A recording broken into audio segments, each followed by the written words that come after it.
Good evening, student. Today we'll continue our chapter 13. And now the topic we are going to discuss is refraction at spherical surfaces. You would have seen many people wearing spectacles for correcting their vision. Have you ever touched the surface of the glass used? Is it thicker on the side or thicker in the middle? In the previous chapter, we had learnt about refraction at plane surfaces. And in this chapter, we extend our understanding of refraction phenomena to curved surfaces. Those persons who are wearing glasses, have you ever observed the glass, which type of glass they wear, that glass is thicker on the side or thicker in the middle? Have you ever observed? You observe it. Now in this topic we are going to discuss refraction phenomena of how refraction takes place on curved surfaces. Refraction by lenses. Lens is a transparent medium covered by two sides. At least one of the sides is curved, and such type of lens either converge a parallel beam of light to a point or diverge the light away. Lens, what is lens? It is a transparent medium. It is a transparent glass covered by two sides. Covered on both the side, transparent medium made of glass, and at least one side is curved. One side is not straight, it is curved. And such type of lenses, and if you observe such type of lenses, they converge a parallel beam of light. The light which is parallel, that incident light parallel to the principal axis, after reflection they converge. The parallel beam of light they converge the beam of light to a point of diverge the light way. If lens has both sides concave, then it is called bioconcave. If both the sides are concave, then it is bioconcave or concave lens. If a lens has both sides convex, then it is called bioconvex. Bioconcave lenses are thinner in the center and thicker on the side. That point you have to remember. Bioconcave lenses are thinner in the center and thicker on the sides. Biconvex lenses are thicker in the center. This is about biconvex lens, and thinner on the side. जो बीच में मोटे हैं, आप उसको हाथ लगाओगे तो पता चल जाएगा. बीच में जो मोटे लगते हैं वो कौन से होते हैं? बायोकॉन्केव.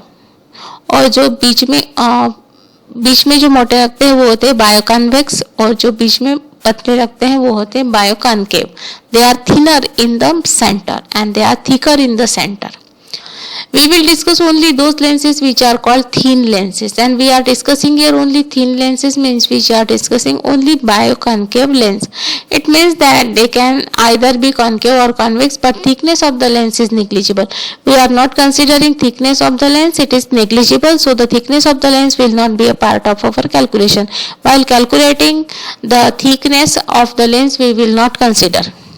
Some definitions related to spherical lenses. What are the definitions that we must know before studying the refraction of lenses? Each of the two surfaces of a spherical lens is a part of sphere. Lenses have two surfaces. There are two centers of curvature for a lens, and these are called C1 and C2. As we are using two lenses, then each lens has its own center of curvature. Then both the lenses have its own center of curvature, C1 and C2. The distance of the center of lens equivalent of pole of mirror to the center of curvature are called radius of curvature or radii of curvature. This is the distance, that is R1 and R2, called radii of curvature.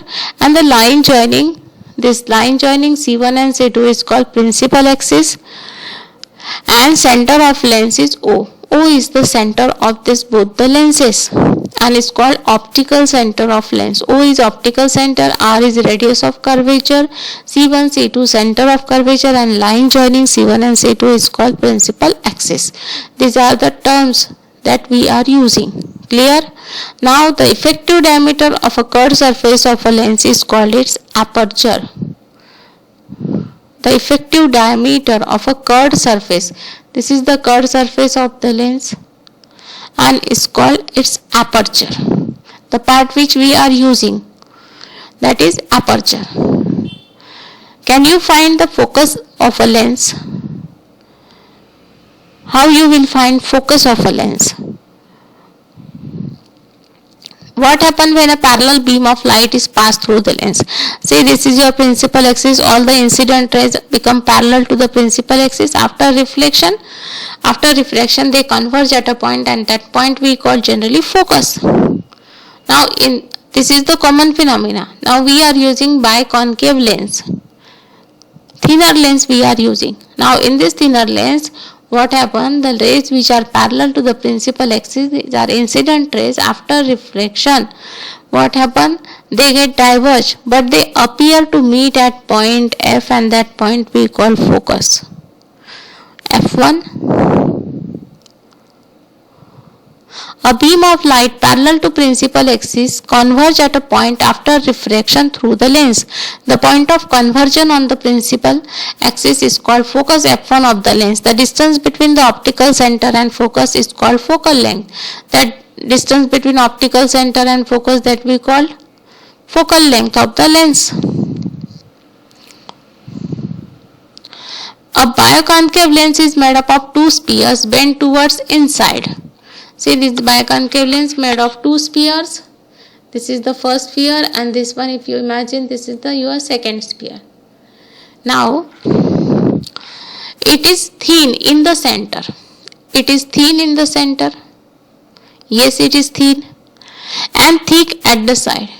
And it is thick at the side. If you observe the sides of the image, it is sides of this lens, it is thick.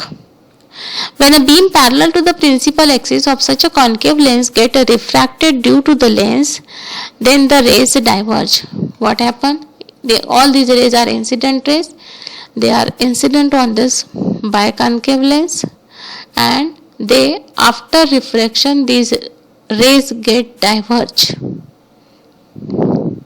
The refracted rays appear to be coming from a point on a principal axis called focus, and all these rays, these diverging rays, if you extend backward, then these rays appear to come from a point. That point we call focus.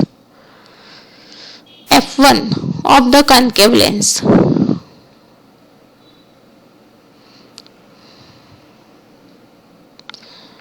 Both convex and concave lens have two foci. As we are using biconvex or biconcave, then they have two foci, F1 and F2, which are at equal distance from the optical center. See this distance, once you got F1, then you measure this distance and draw another point, mark another point F2, because this OF2 and OF1 distance is same. Two foci, F1 and F2, which are equal distance from the optical center on the opposite side. The foci are situated midway between the optical center and the center of curvature. This means R is equal to 2F. We have already proved this. Radius of curvature is double the focal length of the lens, and the focal plane is the plane which is perpendicular to the principal axis. Again, you remember the definition of focal plane. What is focal plane? It is the plane which is perpendicular to the principal axis, passes through the focus. It is a plane perpendicular to the principal axis. Means if you draw this focal plane, it is perpendicular to this principal axis and passing through the focus point, passing through this F1 or F2.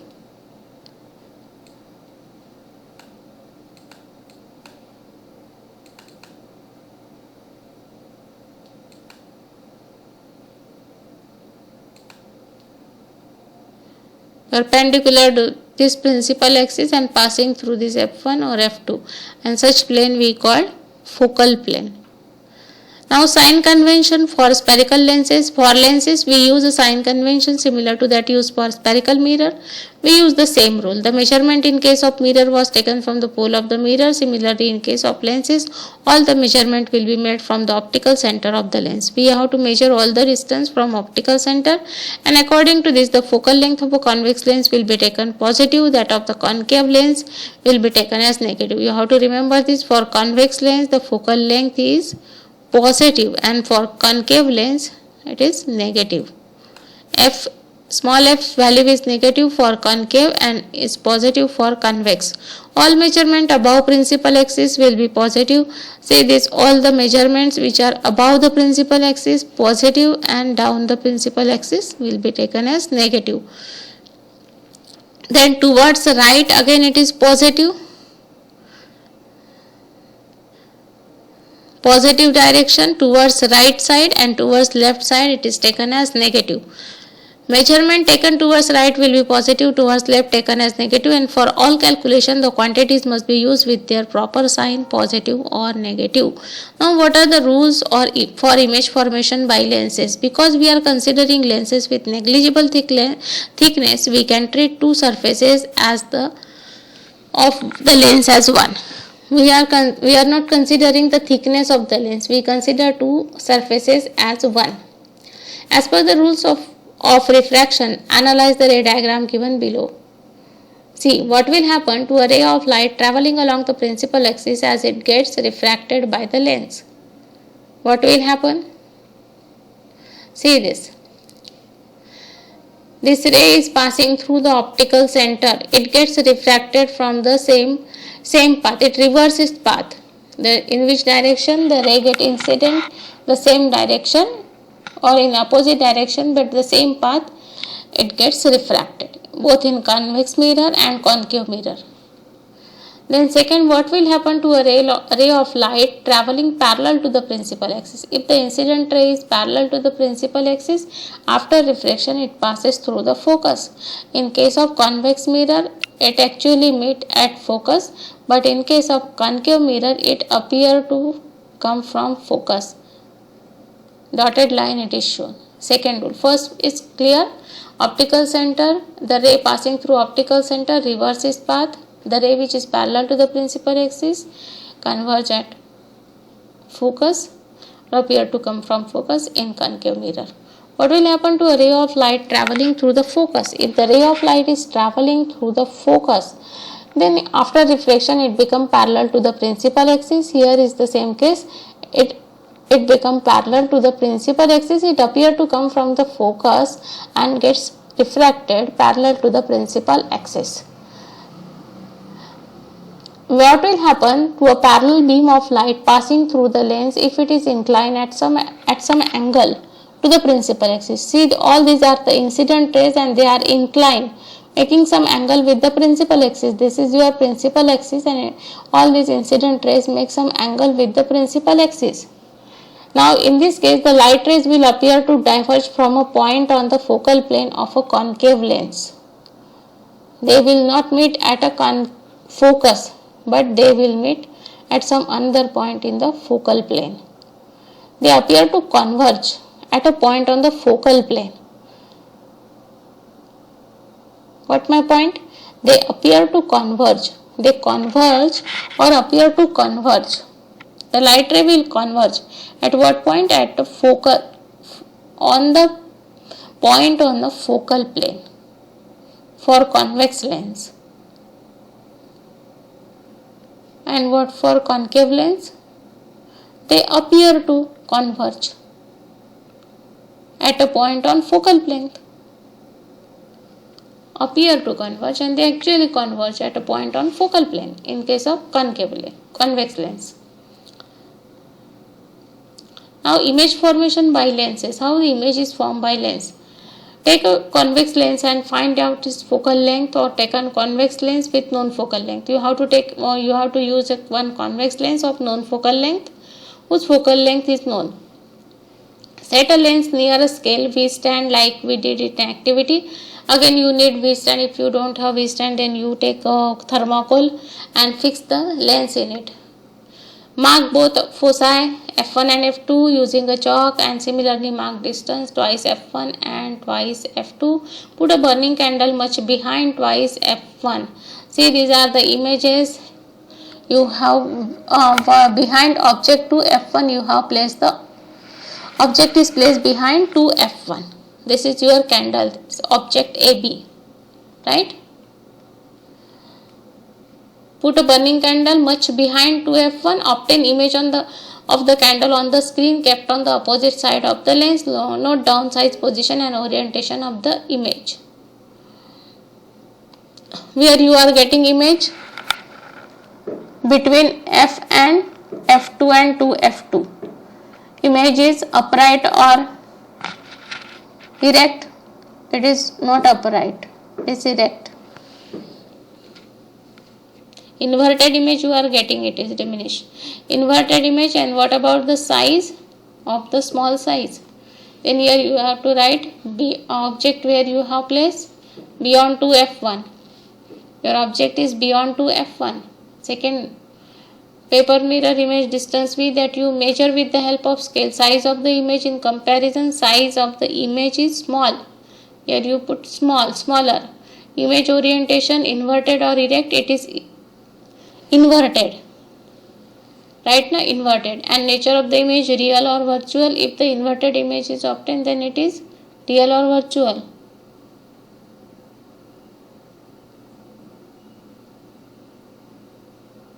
Real.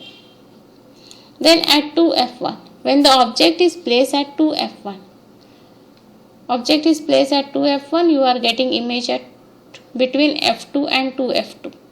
No, exactly at 2F2 of the same size, and it is inverted. Image is inverted. Then it is inverted image. It is real image or virtual image? Virtual image you are getting here. When the object is placed at 2F1, then the size of the image same size, orientation inverted, and it is virtual.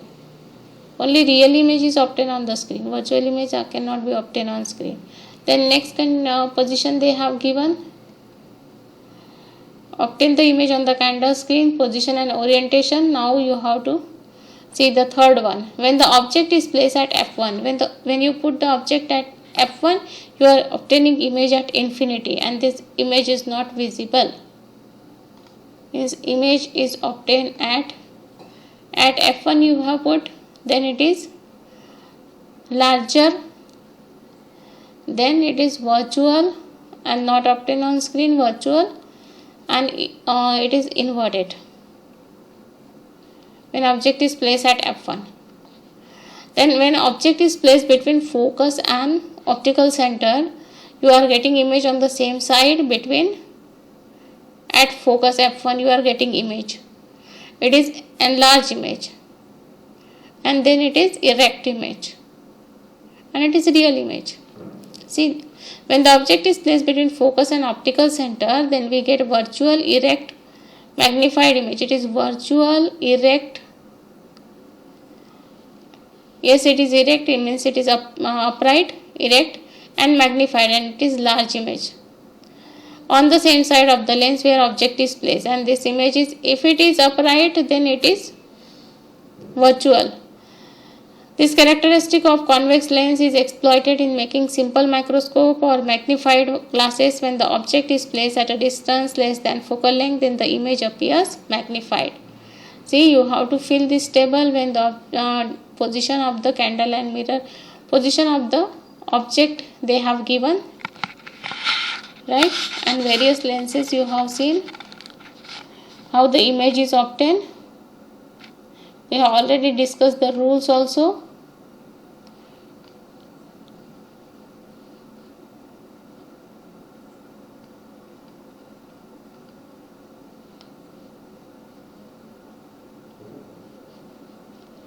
Terms we have also discussed. Sign conventions, where positive, where negative, that we have to use. Then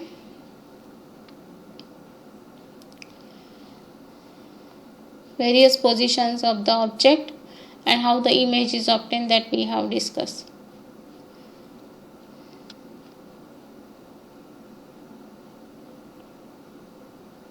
Then image formation.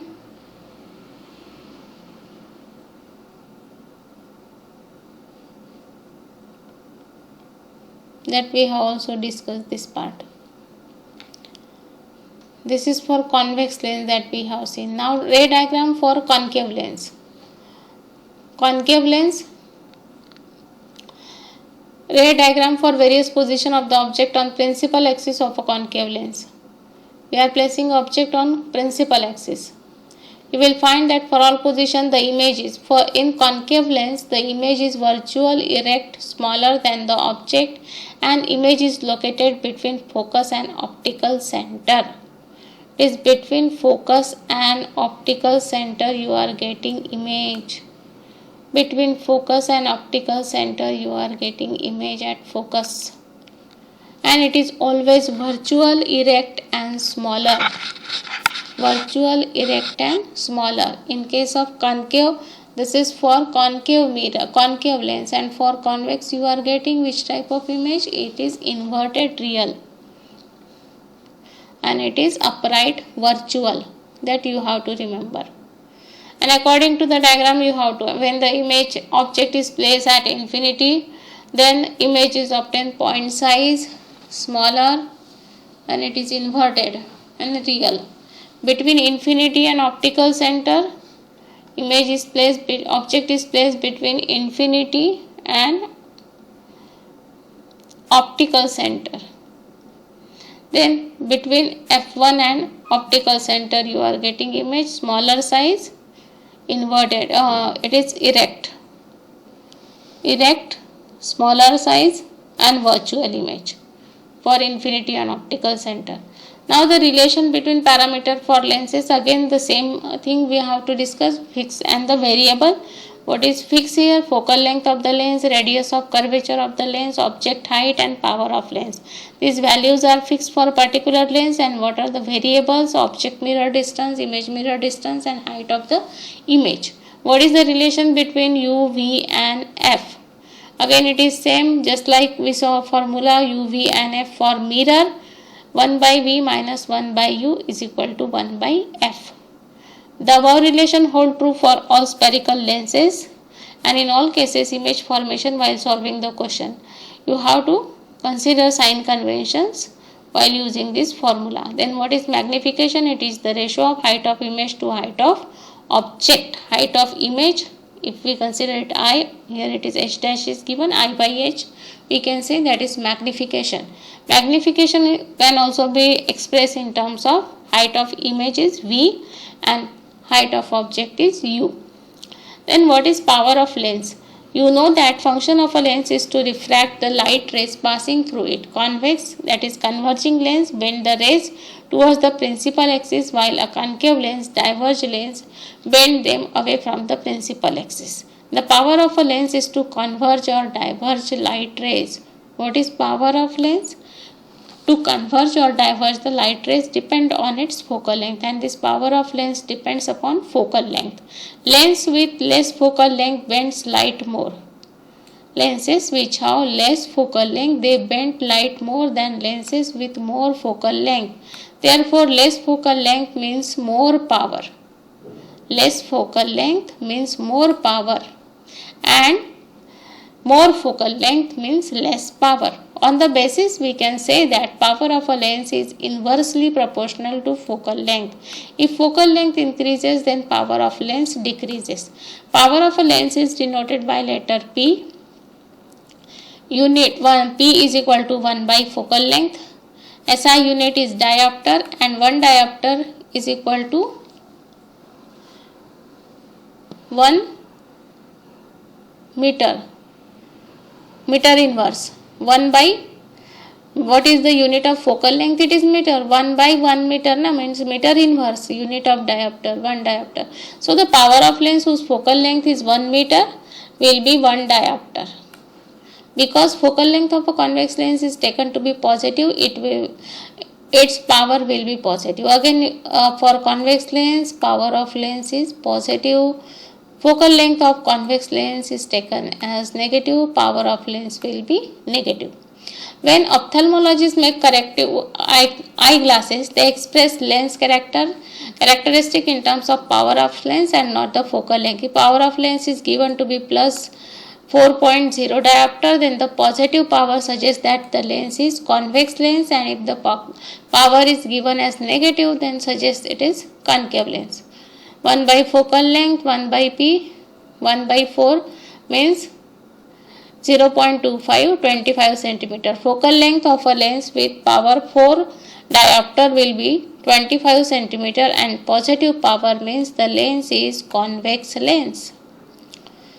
Now, what are the uses of lenses? We use lenses in many forms in our daily lives. The spectacles use concave, convex or mixed type of lenses. In spectacles, all types of lenses, maybe concave, convex or mixed lenses are used. Even water drop function like a convex lens, that we have already prepared the water lens, water lens in our science exhibition. This model is already class 10 student prepared last year. Water or other transparent liquid kept in transparent container act like lenses. Water droplet or water like liquid, transparent liquid also acts as lenses. The transparent gem, diamond used in ornament also act like lenses. The use of concave or convex lens is seen in many optical instruments. These lenses are used in camera, projector, microscope. Last year or last but 1 year, our class 10 student prepared a model of water lens projector. They use projector, mini projector, and they use water lens in that projector. Telescope, then the eyes of human and animals to use a lens to form image of the outside world. In this way, we have discussed uses of concave and convex lens. One numerical is given. You go through this numerical, try to solve this numerical in your copy. Solution is already given, and you have to find out magnification. Magnification means V by U. It is solved numerical. You solve it in your copy. Okay. Thank you.